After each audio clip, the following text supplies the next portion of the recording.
obviously everyone doesn't believe in marriage. I think saying the word partner means it's more serious, more committed. But it doesn't mean husband and wife. No. It just means partner. Yeah, like I would always, my partner, I'd always say partner, not boyfriend. It seems more serious. I think it's preference as well. Hello， 大家好，我是住在纽西兰的台湾女生莉亚。那今天这一集呢，我想要来探讨一下关于台湾和纽西兰在感情观上面的差异。之前呢，我就会听到朋友讲说，比如说 seeing each other、dating each other、exclusive relationship、boyfriend girlfriend and partner。那 boyfriend girlfriend 这是我们大家都已经知道了，但是还有其他不同阶段，然后这些英文名词到底是什么意思呢？所以呢，我今天呢就问了一个我的朋友，就关于这些名词什么意思。那就让我们来看一下今天的影片吧 ，Go go！When people say exclusive relationship, does that mean boyfriend and girlfriend? Yeah, when it's, how do I say this? Yeah. When you're not exclusive. Yeah. Wait, pause. So what is exclusive relationship? So when you're not exclusive, you're seeing someone, you're sleeping with them, but you can see other people as well. But when you're exclusive, then you're in a relationship with that person. So it means boyfriend and girlfriend? Essentially, yeah. Okay, exclusive. Not seeing other people. But not seeing other people, which is mean boyfriend and girlfriend? If you are not seeing each other people, right? So that's why it made me, I think it's so confusing because exclusive relationship, but it doesn't mean boyfriend and girlfriend.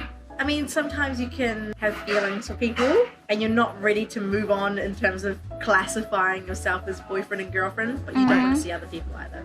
So would you say that how long to take to make sure that you guys are boyfriend and girlfriend?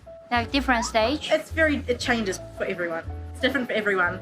But I'd say like from people I know, people can be in a exclusive relationship but not be boyfriend and girlfriend for a while. So when people say, oh, like, what are you guys? Are you guys friends? Or they just like, oh, we are just exclusive. But doesn't mean... No, you wouldn't say that because when you say you're exclusive, like it's a choice almost. Yeah. Like it's not something you make out to everyone saying, oh, if you say to people, oh, I'm exclusive with this person, then they think you're partners. Oh, okay. Pretty sure. Okay, last question. What is the difference between boyfriend, girlfriend, and partner? I think, well, obviously everyone doesn't believe in marriage. I think saying the word partner means it's more serious, more committed. But it doesn't mean husband and wife. No. It just means partner. Yeah, like I would always, my partner, I'd always say partner, not boyfriend. It seems more serious. I think it's preference as well. Yeah, because I think like in Taiwan, we only have a husband and wife. We don't have a such thing called partner. Oh, really? Yeah, it's just marriage and the boyfriend and girlfriend. No, because I know lots of people that don't want to get married, but they're with their partner. It's more serious than just... Yeah, they have a kids and they just don't get married and they just partners. Partners, I think, more like a serious term. But people say it depending on what... Not being married at 30 years old in New Zealand is so normal. But I think in Taiwan that we have such thing like when you reach 30 years old, that people will expect that you have the career, that you get married, you have kids, you have a house. I think this is a little bit difficult, especially for women. Do you think people enjoy that lifestyle, or is it just the normal lifestyle? Here, it's normal for people to go out and be spontaneous and do what they want and not be married when they're 30 and not have kids till they're 40, you know, like it's normal to go traveling and do all that stuff before getting degrees and buying a house, you know.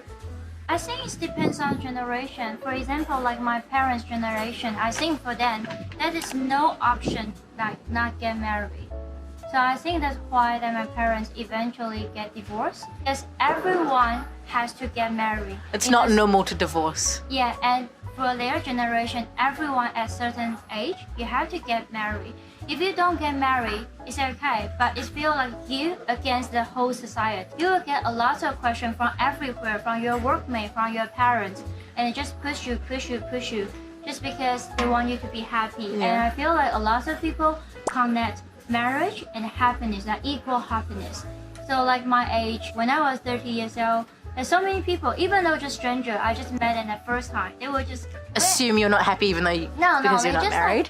When are you gonna to get married? I know someone. They just want to introduce someone to me, but from the very good intention, they want you to be happy because they see marriage equal happy. Like my dad will ask me like, He wants me to get married because he wants someone can take care of me. I told him marriage doesn't mean that someone will take care of me or like financial secure. It might be means I have to take care of him and his family. It can be another way. So you're saying it changes through generations. So would you say that society's becoming more normal to not doing that? Yeah, I think now. I mean, look at you here now. Yeah, because I can't take a pressure anymore. No, it's just okay. When I still in Taiwan, I think no one put that pressure on me, but I put the pressure on myself because all of my friends, all of the girls' friends around me, they all get married around 30 years old. So I feel like I'm left behind. You see, everyone's get married. Everyone's getting married and have kids. You just feel like everyone's just like here and you are still here and you don't know, what's going on. You don't feel like that now, do you, when you're living in New Zealand? Do you feel more accepted in that sense? That is a good question. I think in New Zealand, especially in Queenstown, because before pandemic happened, everyone only stay in Queenstown for a while. Queenstown is It's a travel place, not a home place. Queenstown is not a final destination. So I feel like in the past 2 years, everyone I met in Queenstown, they are not ready to settle down. I want to settle down. I wanted to, but in the past 3 years, I couldn't find anyone. They maybe want to have a relationship, but they can't talk about the future because they don't know how long they will be in New Zealand or Queenstown. Everyone's on visas, everyone's just traveling. It's not a forever home. Yeah, you might have feeling with someone, but for example, like Scott and I, we were friends for a while. It's because he was on a working holiday visa, and he wasn't sure how long he will stay here. And I just feel like, okay, if it's in that case, I don't even want to start a relationship. Yeah, because you know it's not going to be anywhere. You don't know, like he doesn't know his future. I don't know about my future. So I think since he just changed the whole story since I moved to New Zealand, because Is this your forever home, or are you going to go traveling? no, I want to make this to be my forever home. Really? I hope so. Yeah, I hope so. Yeah, but I think people won't judge you if you are married and you are 35, you are 30. People are fine with that. But in Taiwan, people, I won't say they are judge you, but they care about you from very good intention. They just like you are alone. And what if like getting old, you don't have kids? They don't realize that you can be so happy just by your Yeah, own. but a lot of people will feel like it's because you are 30 years old right now, so you are fine without kids, but you will be regret when you are 50, when you are 60 years old. A lot of people say that, but I think the whole generation is changing.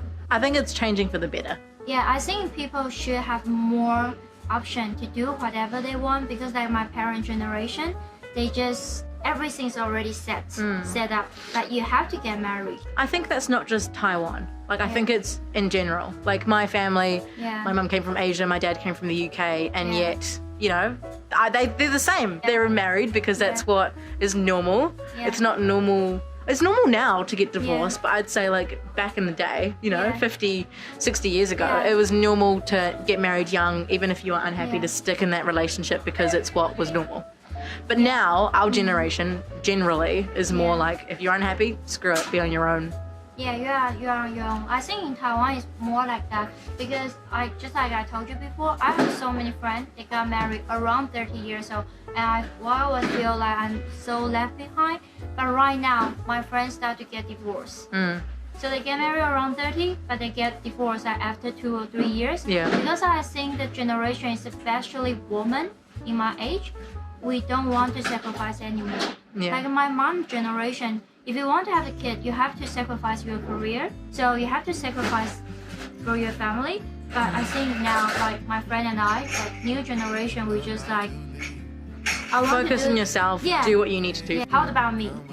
Like I think like my mom generation, they just like I'm thinking about the whole family. I'm thinking about the big picture. I think about our family. But my generation is like, how about my happiness? And I'm happy. Which is important to an extent. Like obviously, when you have children, you're going to care about them and put them first. But for now, you're living your life. You're happy. There's no rush to be like, I need to have kids and be married by 25 years old. Yeah, or 30 years old. So it's just like focus more on happiness.